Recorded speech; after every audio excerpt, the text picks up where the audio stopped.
So guys, welcome back to the expiry day trading videos, and this is the week 7 of our expiry day videos, right? So we took it like a little challenge for ourselves that can we take one strategy and apply that on a week by week basis and see and share with you guys how that strategy can be applied on a consistent basis, right? And the strategy has been doing fine. As you guys can see, it's been very, very consistent. And I don't think there is any other intraday strategy like this. I mean, that this is like one strategy which works consistently, number one. And the second beautiful thing about the strategy is that it is scalable. Means that you doesn't matter what your capital is. If you want to scale from 20 lakh to 40 lakh, 40 lakh to 1 crore, 2 crores, 10 crores also you can trade. It's a beautiful strategy. So the strategy is great, but it requires one thing, and that is the discipline, right? So you need to follow a rigorous discipline in taking and managing the trades. Otherwise the day can go horribly wrong, right? And that is what was about to happen to me today. Did not happen, but it was about to happen, right? So basically what happened this morning was that I broke the first principle of expiry date trading, right? The first principle, and that is position sizing. So on expiry days, you have to be meticulous about the size of position that you are taking, and you have to make sure that you have enough capital left to defend the position in case things start to go wrong, right? So that is like the bare necessity of the strategy. You need to have capital to defend the position. So what happened this morning was that I repeated the same mistake that I made back in week 2. So I don't know how many of you remember, actually on week 2 of this series of videos, I made the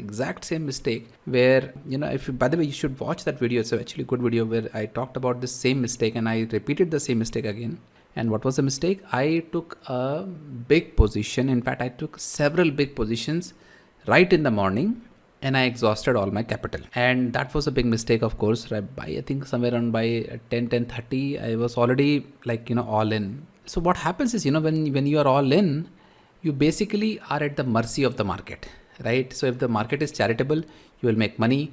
And if the market is not charitable, then you will have to incur a loss because you don't have any capital left to defend your position. So I took these trades, and by 10:30 I realized the mistake that I had made. So at that time I had to make a conscious decision that what should I do? Should I stick around in my position and see what the market eventually does, or should I get out of my trades, right? So as you guys know that when the trade is not going on as per the plan, my philosophy is that I look for a graceful exit, right? This is something which I have explained in this particular video right here. It's a very, very important concept, right? So I felt really stupid. I said, I just want to get out of the trade and I will see, next time what to do.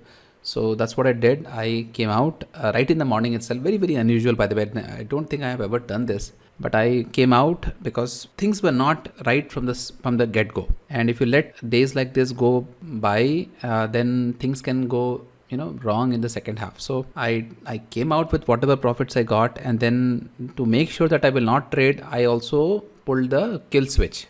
So that is basically what happened today. And I was thinking to make this, I was like wondering, should I even make this video or not? Because it's kind of embarrassing to find yourself in this situation where you did not basically trade because of a mistake that you made, which you, by the way, knew already.